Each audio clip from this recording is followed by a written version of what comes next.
할렐루야. 여러분을 축복합니다. 아멘.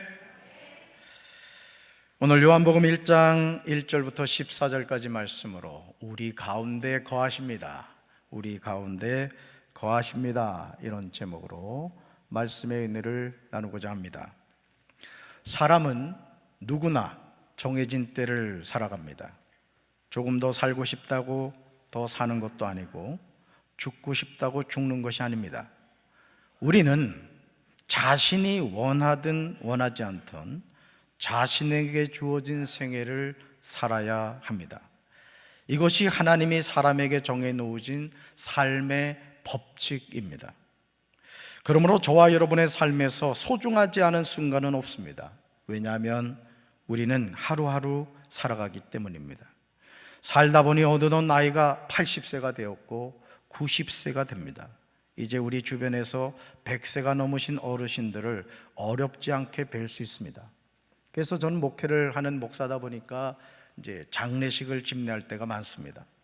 그래서 장례식장을 가보면 예전에는 보통 60대, 70대, 80대 돌아가셨다 그러면 아유 호상이네요, 이렇게 서스럼없이 얘기를 했는데, 요즘 우리 강동신 권사님도 어머니가 101세로 이제 하나님 부르심을 받으셨습니다만 장례식장 가보면 보통 90세, 100세 이렇게 넘는 것을 보게 되죠.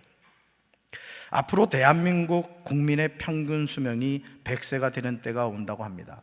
그러나 100세라는 나이가 우리에겐 낯설게 여겨집니다.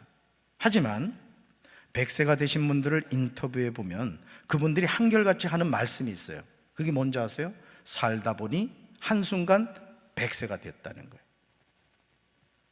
현재 건강서적 베스트셀러인 오해숙이 쓴 100세 시대의 새로운 건강법이라는 책에서 제대로 건강하려면 제대로 먹어야 하고, 제대로 먹으려면 제대로 비우는 법을 알아야 한다고 강조합니다.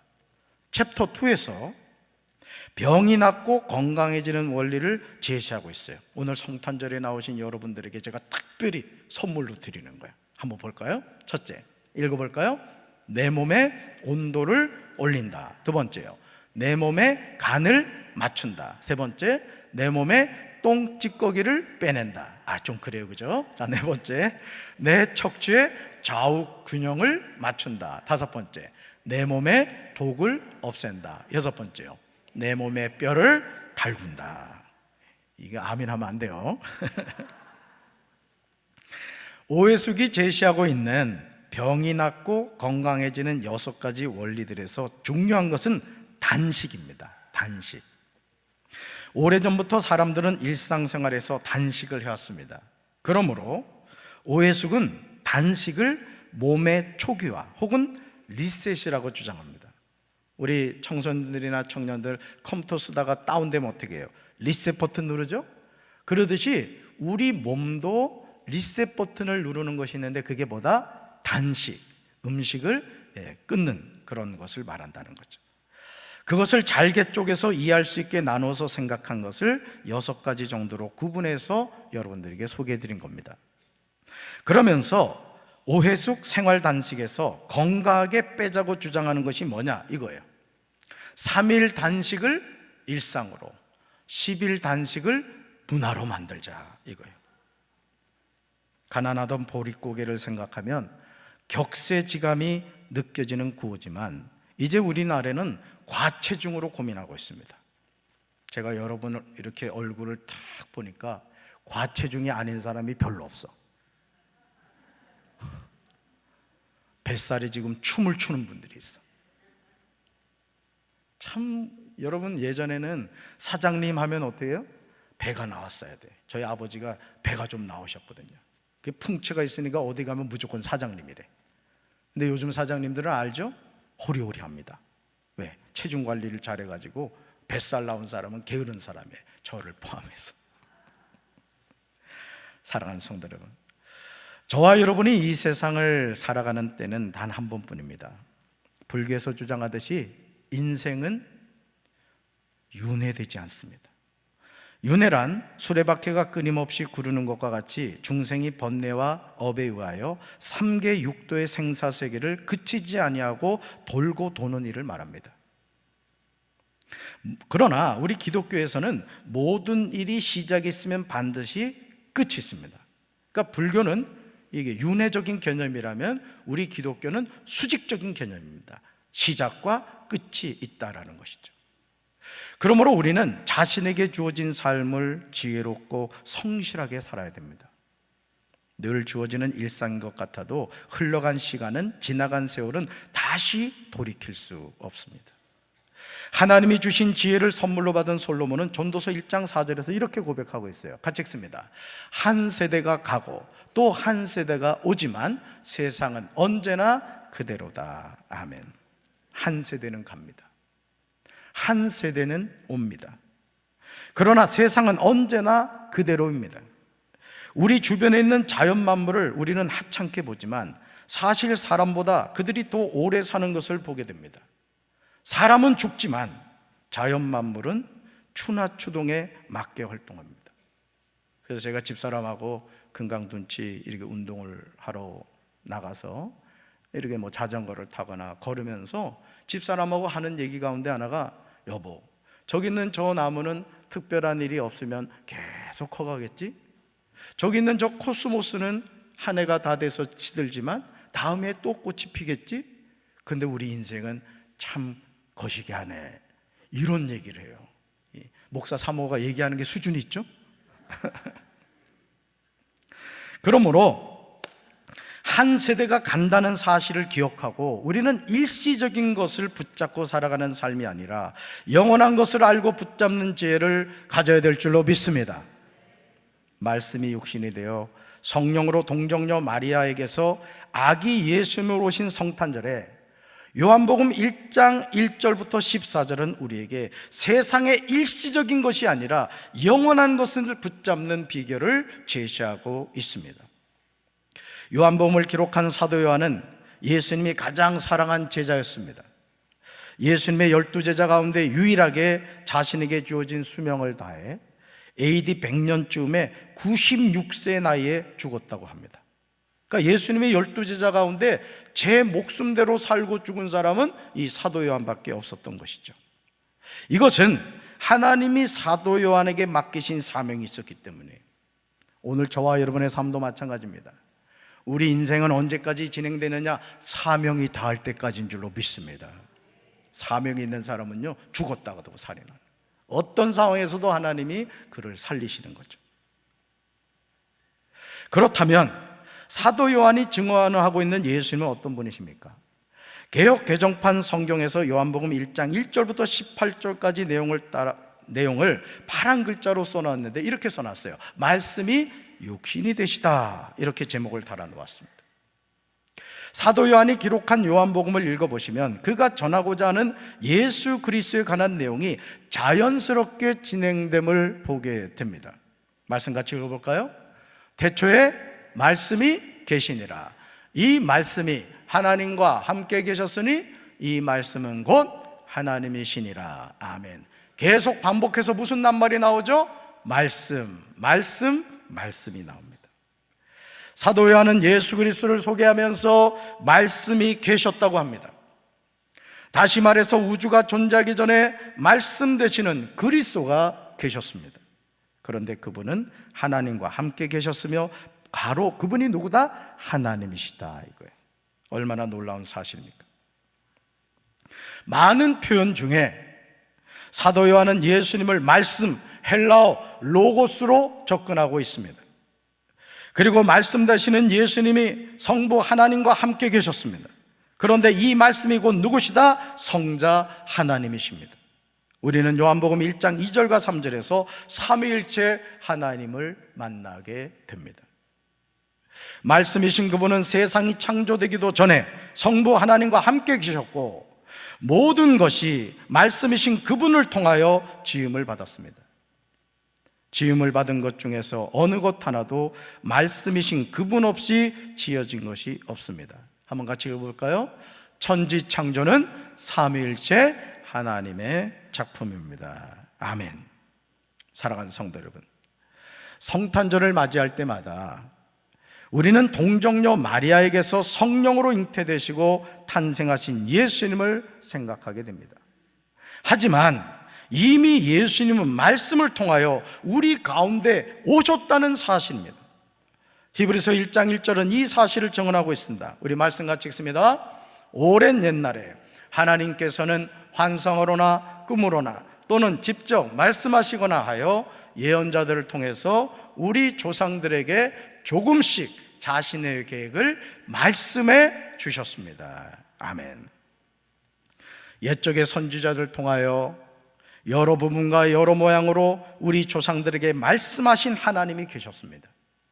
우리가 여기서 주목해서 보아야 하는 점은 선지자들을 통하여 말씀하신 하나님입니다. 따라합시다. 말씀하신 하나님. 말씀하신 하나님. 여러분, 강단에서 담임 목사가 하나님의 말씀을 대언하는 겁니다. 자기의 철학과 사상을 얘기하는 것이 아닙니다. 2022년 12월 25일 하나님께서 박재진 목사를 이 강단에 세우셔서 여러분들에게 말씀하시는 하나님의 그 말씀을 전하고 있는 줄로 믿습니다. 하나님이 어떤 방법으로 말씀하셨습니까? 환상으로나 꿈으로나 직접 말씀하시거나 수많은 예언자들을 통하여 하나님의 백성에게 말씀하신 거예요. 그래서 여러분, 이 세상에서요 가장 축복된 인생이 누군지 아십니까? 하나님의 말씀을 듣는 인생인 거예요.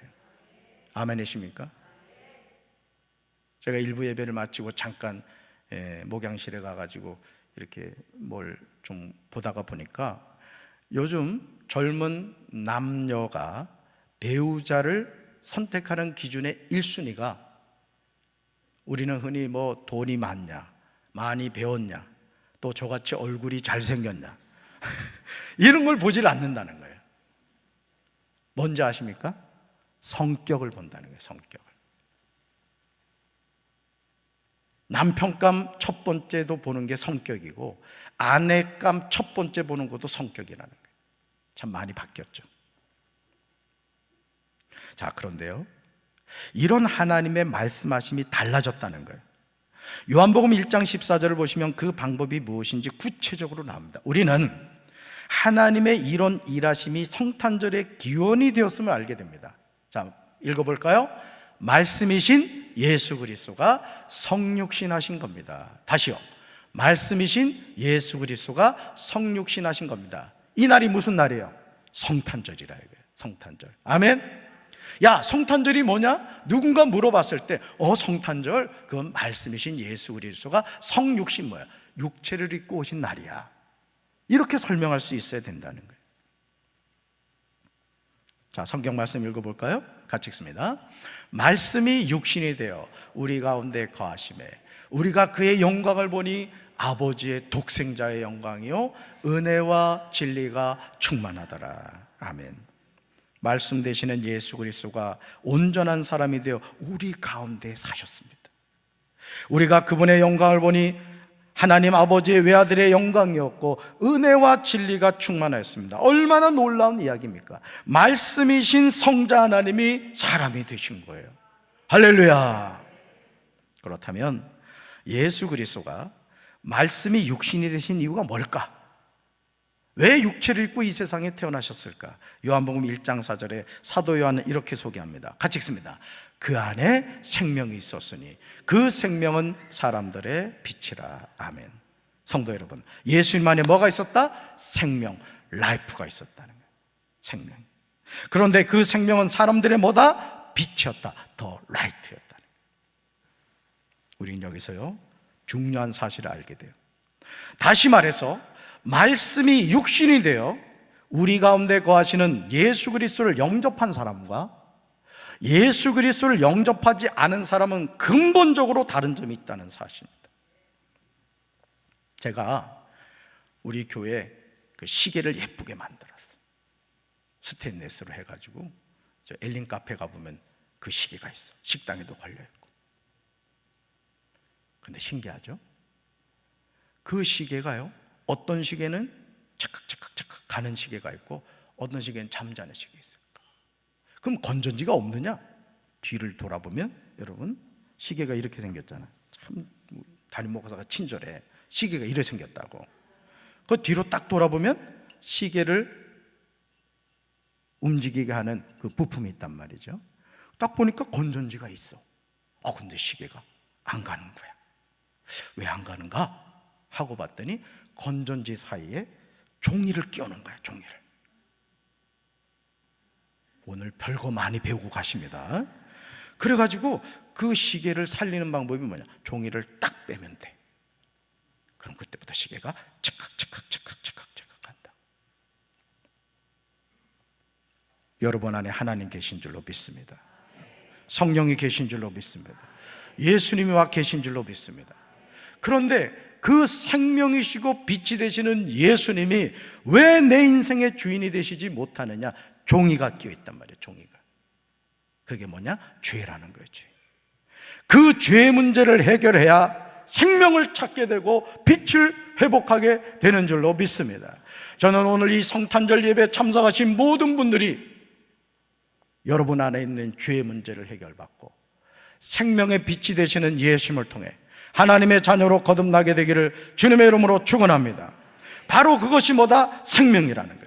그래서 예수 안에 영원한 생명이 있고 이 생명은 모든 인류에게 빛을 주신다는 거예요. 그래서 여러분, 우리 어린이 교회는 알 것 같은데, 이 작은 나의 빛 비치게 할 테야, 이 작은 나의 빛 비치게 할 테야, 빛내리 빛내리 빛내리. 요즘 어린이 교회는 이런 훌륭한 찬양을 안 배우는구나.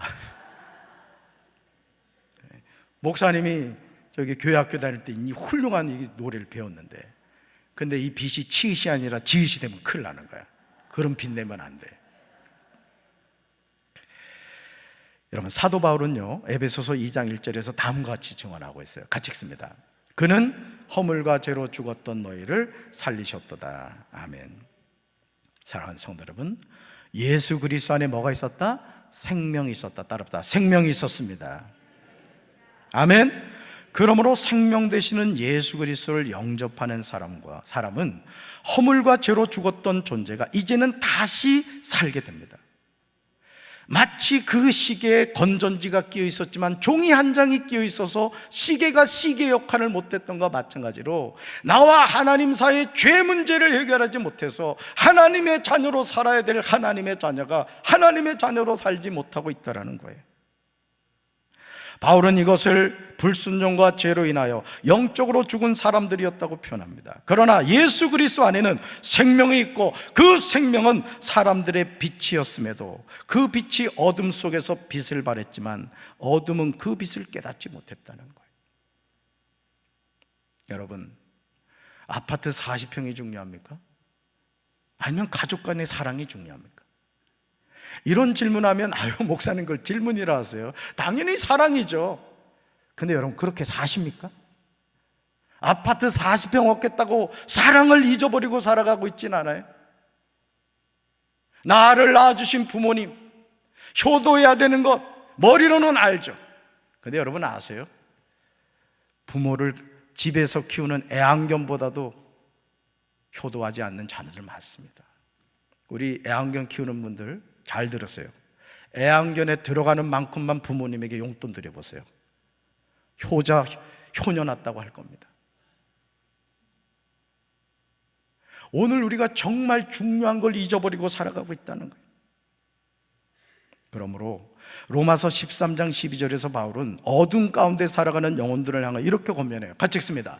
밤이 깊고 낮이 가까웠으니 그러므로 우리가 어둠의 일을 벗고 빛의 갑옷을 입자. 아멘. 저와 여러분이 어둠의 일을 벗기 위해서 해야 하는 중요한 결단은요, 빛의 갑옷을 입는 거예요. 여러분, 사람이 어떤 옷을 입느냐가 중요합니다. 네. 병사는 병사의 옷을 입고요, 장교는 장교의 옷을 입습니다. 저는 우리 사랑하는 성도 여러분들이 빛의 갑옷을 입게 되길 주님의 이름으로 축원합니다. 이것이 빛이신 예수 그리스도로 옷 입는 것입니다. 빛의 자녀는 낮에 행동하듯이요 단정히 행하고, 잘 들으세요, 흥청거리지 않고요, 술 취하지 않고, 음란하거나 방탕하지 않고요, 다투거나 시기하지 않습니다. 에베소서 5장 8절에서 바울은 우리가 생명의 빛이신 예수 그리스도를 통하여 어떤 삶의 변화가 있었는지 정확하게 진단하고 있습니다.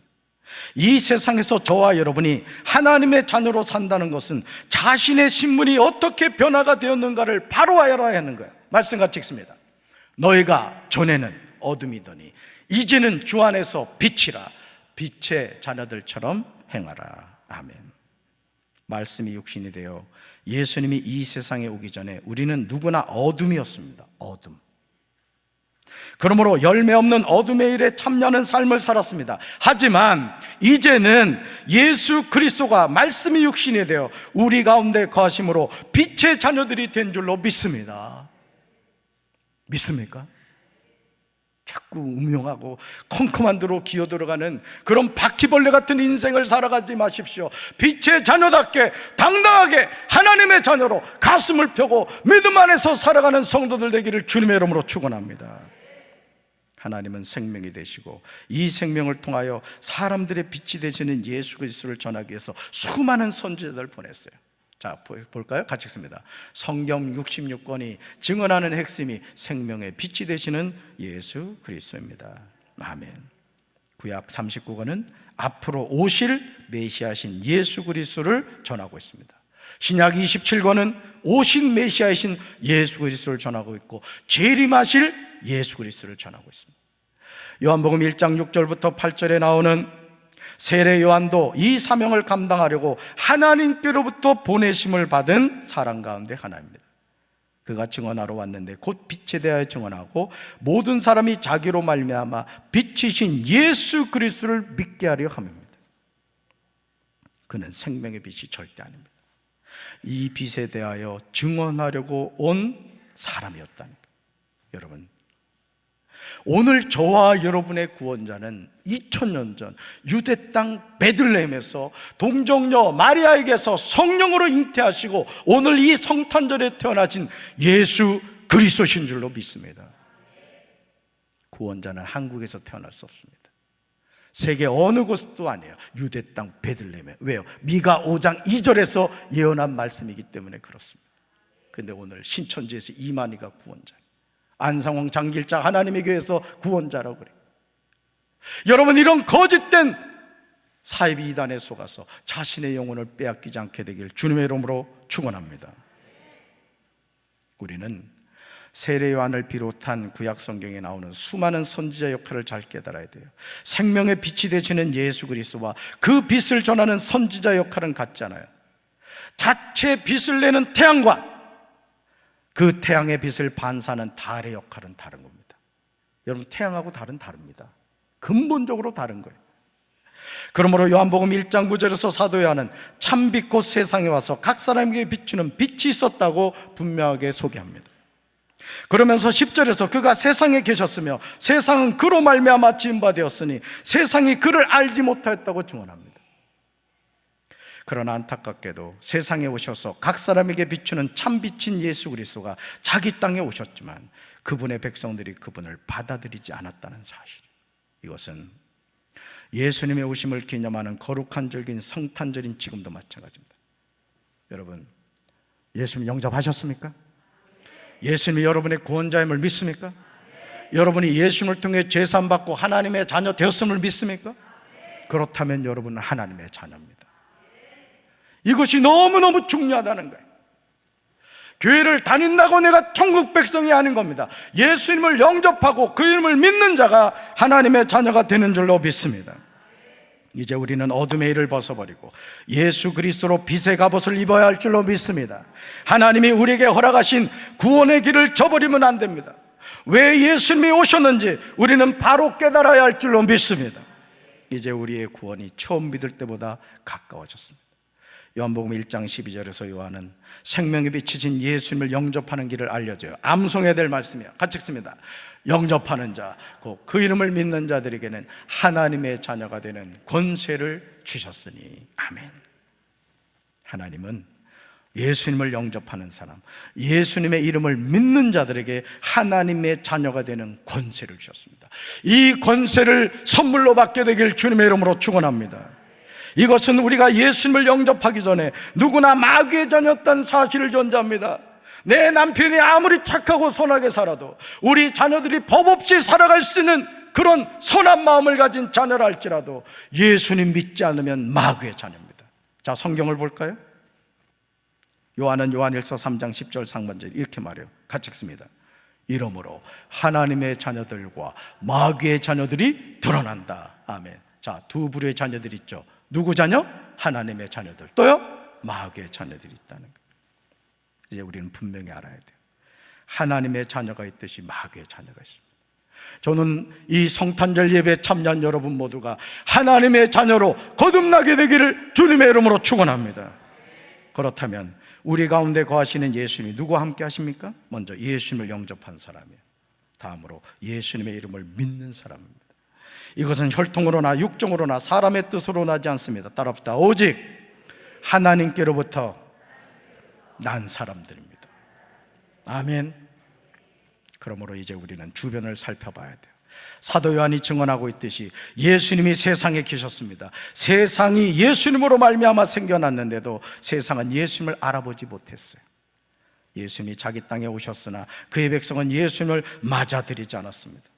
2022년 12월 25일 아기 예수님이 오신 성탄절은 어떻습니까? 여러분, 예수님을 여러분의 구세주로 맞이하셨습니까? 말씀이 사람이 되셔서 우리 가운데 사셨습니다. 우리는 그분의 영광을 보았습니다. 그 영광은 오직 아버지의 독생자만이 가질 수 있는 영광이었습니다. 그 말씀은 은혜와 진리가 충만해 있었습니다. 이분이 우리의 영원한 구원자가 되시는 줄로 믿습니다. 저를 따라합시다. 주여, 예수 그리스도만이 나의 구원자고 나의 주님이십니다. 나는 이 예수님만을 믿습니다. 아멘. 가슴에 손 얹겠습니다.